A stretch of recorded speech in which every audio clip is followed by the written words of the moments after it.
translate this. And I did. And my family never said, do you know that he is an Armenian? They never said that. And my close friends never said that. When I took it to the publisher, what was his name? Varlık Publishing House, that was the best at that time. And he never said anything against it. He immediately printed it.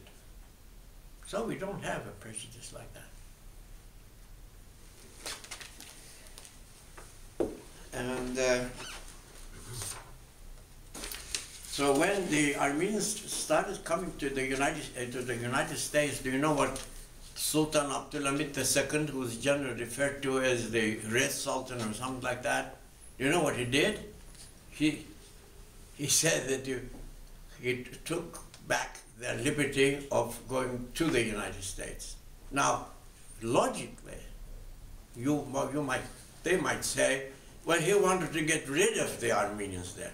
If you want to get rid of the Armenians, let them go wherever they want to go. If they want to go to the United States, let them go there. You can get rid of them just like that, without any bloodshed or anything.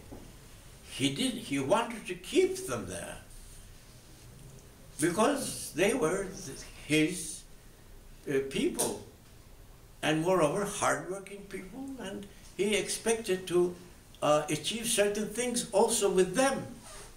And the Armenians got in touch with the young Turk revolutionaries, and one of their conditions was that we'll support you, but you'll have to give us the freedom to go out and go to the United States and migrate there, as a matter of fact, and stay there until we die. And they promised them, and they did. And that bar, that hurdle, was lifted only in 1908. So, where is the innate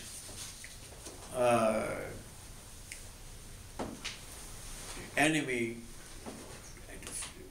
attitude of even Sultan Abdulhamid II? All right, then. And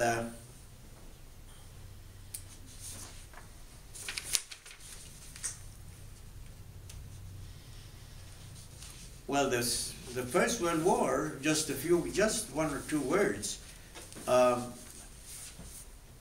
France, of course, was not the benefactor of the weak people and so on. When the war ended, all of them added so much territory. Not all, but France added, and Britain added, and so on. And the Turks' inevitable concern was to protect whatever they had, and they couldn't do it. So we were the only ones who did not participate in the war for a dismemberment or a further dismemberment of the world. Now, I also see that Boghos Nubar, in several places, describes the Turks, the Easterners, and the Muslims as mobs.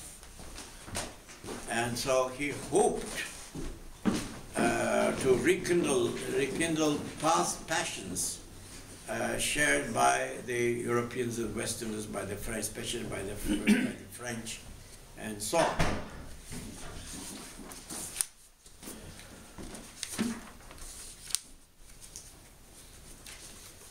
Now, what was the attraction of the Armenians as far as the Westerners were concerned? Well, this is a very important thing. The minorities were always attractive from the point of view of the imperial powers. Wherever they went, they picked up the minorities and tried to make use of them against the established traditional order. For instance, the French, when they, at the end of the First World War, as victors of the war, when they came to Syria and Lebanon. Syria was a Muslim country, of course,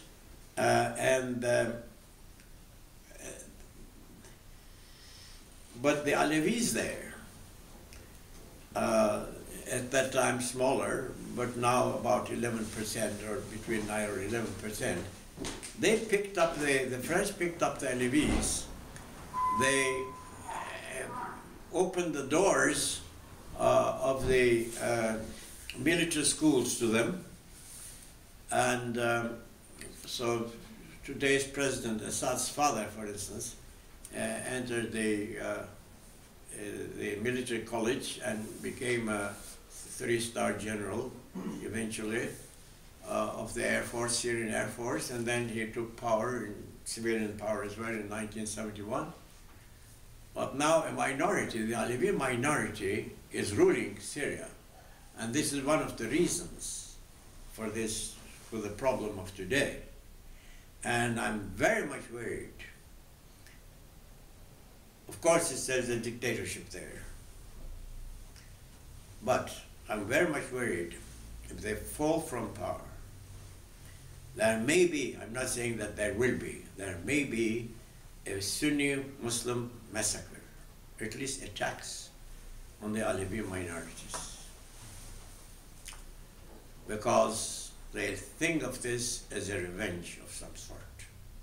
But who is to blame for that? French imperialism back in 1919. Why did they do it? And Alevis are fine people. We have Alevis in Turkey as well. They are the product of that particular Anatolian cultural background. And they don't imitate, for instance, Saudi Arabia and so on. And I really like them and I love them. But I don't want this to happen to the Alevis in Syria. And there is such a high probability for this. And in Lebanon as well. The French supported the Catholics, the Christians there. And they left with to them a constitution that no longer applied to the circumstances of the 1960s and 70s, and the result was that there was a civil war there. Who is to blame? The French imperialism of bygone ages. And for instance, in Iraq, some people are trying to play with the future of the Kurds. And the British had done the same, and the Russians had done the same for their own purposes. And of course, in the meantime, there are also Turks in Iraq, and nobody hears about them. Mosul and Kirkuk. They had to leave these age-old lands of theirs now, where there was also oil there, as you know. Now, in Rwanda, for instance, the Hutus and the Tutsis. Hutus constitute 90% of the population, and the Tutsis 9%. Of course, there were some differences between the two for some time, but the Germans and the Belgians, before the First World War, they made use of that difference for their own purposes and planted the seeds of future bloodshed there. And there, in our time, we had the Rwandan genocide. Who is to blame? German and Belgian imperialistic expansionist policy of manipulating with the minorities there. Who is in power in Rwanda now? The minority, the Tutsis. They represent only 9%. And they're, well, the Somali Republic, 97% of the population is Somali. You don't expect such things to happen there. But there's a civil war going on. Why? Because there was a British Somaliland, French Somaliland, and Italian Somaliland. The seeds, of course, are in the imperial period. Now, it's very difficult to unite them, although almost all of them are Somalis. Now, the Armenian minority in the Ottoman Empire, the big powers looked at it, not all of them, but as a minority that they can manipulate.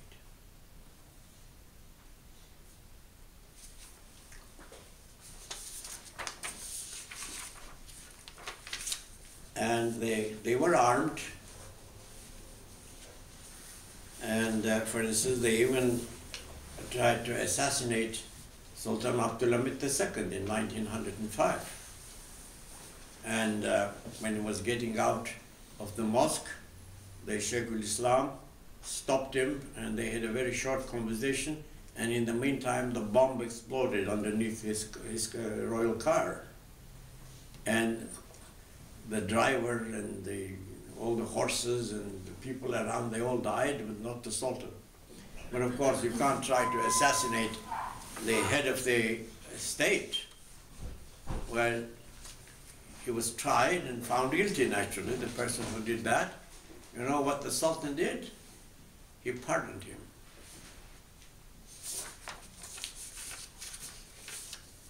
Now, there is something, very little is known about something that's very, very important, which we told to the people we met in the Congress building today as well, that the people here, or even in Europe, don't know that the Armenians were belligerents during the First World War. They fought. The Japanese, before or after the Pearl Harbor attack, 7th of December 1941, they didn't even touch a weapon, but they were interned and put in camps. The case of the Armenians is just the contrary. They declared a war against us, and they, for instance, even in this book, page 84,